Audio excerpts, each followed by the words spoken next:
The phone vibrated against the dashboard. Its buzz slicing through the hum of the car's engine like a knife through silence. I stared at the screen, her name glowing, Claire, and my thumb hovered, caught between answering and letting it die.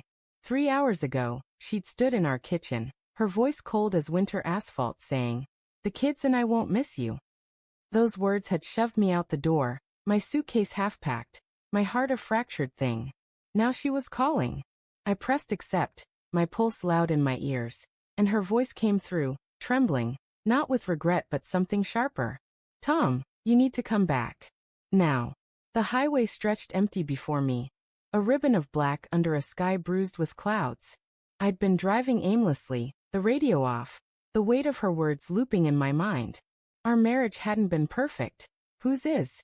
But I'd thought we were solid. 2 kids, a mortgage, a decade of late-night laughs and quiet mornings. Yet there'd been signs, hadn't there? Her late nights at the office, the way her phone stayed face down, the curt replies when I asked about her day. I'd brushed them off, blaming stress, telling myself love bends but doesn't break. Fool. Why? I asked, my voice rough, like I'd swallowed gravel. The line crackled, and I pictured her in our kitchen, her auburn hair loose, her green eyes darting. "What's happened, Claire?" "Just come back," she said, urgent, almost panicked. It's about the kids." My stomach lurched. Ellie and Max, 6 and 4, their faces flashed, gap-toothed smiles, sticky fingers. I gripped the wheel, the leather creaking under my hands. "Are they okay?" I demanded. "They're fine," she said too quickly. "Just please, Tom." Her voice broke, and I wondered if it was fear or guilt. I turned the car around, tires screeching, the world blurring past. The drive home felt endless, each mile heavy with dread. What was she hiding? Why the sudden call after kicking me out? Our house came into view. A 2-story colonial glowing faintly under streetlights. The porch light flickered, like it knew something I didn't. I parked, my breath shallow, and stepped out into the chilly night. The air smelled of damp leaves and betrayal. Inside, the living room was dim, toys scattered like forgotten promises. Claire stood by the couch, arms crossed, her face pale but composed. No kids. No chaos. Just her, and a silence that screamed. "Where are Ellie and Max?" I asked, my voice low, scanning the room. Her eyes flicked to the stairs, then back to me. Upstairs. Asleep. Something in her tone, too steady, too rehearsed, pricked my nerves. I moved toward the stairs, but she stepped in front of me, her hand grazing my arm. "Tom, wait." I froze, her touch electric, unwanted. "What's going on, Claire?" My voice cracked, betraying the hurt I'd been choking down. She looked away, her lips parting, then closing. "I didn't mean it," she said finally, her voice barely above a whisper. "What I said earlier, about you leaving. I was angry." "Angry about what?" I snapped, louder than I meant. The house felt too small, the walls pressing in. "You don't get to say that and then call me back like it's nothing. What's really happening?" She hesitated, and in that pause I saw it, a flicker of something raw, not just guilt but fear. "I got a call," she said, her words careful, like stepping over broken glass. "After you left." It was him. My chest tightened. Him. The word landed like a punch, vague but heavy with implication. I didn't know who he was, but I felt the shadow of another man stretching across our life. "Who's him?" I asked, my voice dangerously calm. She shook her head, tears welling but not falling. "It's not what you think," she said, but her eyes said otherwise. I pushed past her, taking the stairs 2 at a time, my heart pounding. I needed to see my kids, to know they were safe. Their room was dark, the glow of a nightlight casting stars on the ceiling. Ellie and Max were in their beds, breathing softly, unaware of the storm brewing below. Relief hit me, but it was fleeting.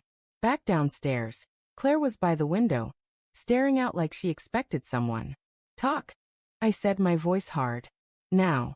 She turned, her face a mask of conflict. Love and lies tangled together. "His name's David," she started, her voice trembling. "From work." It wasn't supposed to happen. The confession hit like a slow bleed, each word slicing deeper. "An affair." I'd suspected maybe in the quiet corners of my mind, but hearing it was different. How long? I asked, my throat tight. 6 months, she whispered. 6 months of lies, of stolen moments, of her slipping away while I built our life. I wanted to yell, to break something, but I just stood there, numb. Why tell me now? I asked. Why the call? Her hands twisted together, knuckles white. He called tonight. After you left. He said he'd tell you everything if I didn't. Her voice cracked. He's unhinged, Tom. He knows where we live. He mentioned the kids. Fear replaced anger, cold and sharp. What does he want? I asked, stepping closer, my voice low but urgent. She shook her head, tears spilling now. I don't know. He's angry I ended it. I tried 2 weeks ago, but he wouldn't let go. The room spun, the weight of her betrayal colliding with this new threat.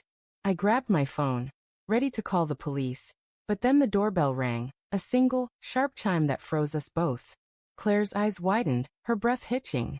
Don't, she whispered, but I was already moving, adrenaline surging. I opened the door to a man I'd never seen, tall, disheveled, his eyes wild with something I couldn't name. Tom, he said, my name a weapon in his mouth. We need to talk about your wife. In his hand was a phone, screen glowing with a photo, Claire laughing, in a place I didn't recognize, her hand on his chest. My stomach churned, but I held his gaze. What do you want? I asked, my voice steady despite the chaos inside. He smiled, a jagged, broken thing. I want her to hurt like I do, he said. And I want you to know exactly who she is. Claire's sob broke the silence behind me, but I didn't turn. I saw it now. The depth of her betrayal, not just with him but in every moment she'd let me believe we were whole. Yet standing there, with this stranger's rage and her fear filling the air, I realized something worse. I still loved her.